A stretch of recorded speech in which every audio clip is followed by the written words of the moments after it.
মাইয়া নিয়া ধরা খাইলো জামাতের এমপি, মিডিয়াতে ভাইরাল করে দিচ্ছে বিএনপি।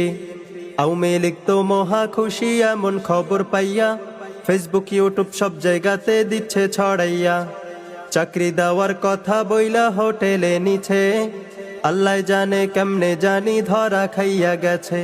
কি যে কষ্ট লাগতাছে বুঝবেন না ভাই, এই খবরটা শুনাই আমি লজ্জায় মইরা যাই। বুকটায় আমার ফেটে যাচ্ছে কি যে করি হায়, জামাত এমপির থেকে এটা আশা করি নাই।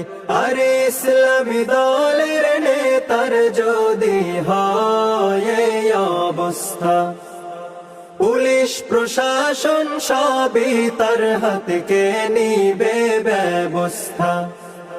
জামাত ইসলামের আমির সাহেব একটা কথা শুনেন, এই সব লোকদের দল থেকে বহিষ্কার কইরা দেন।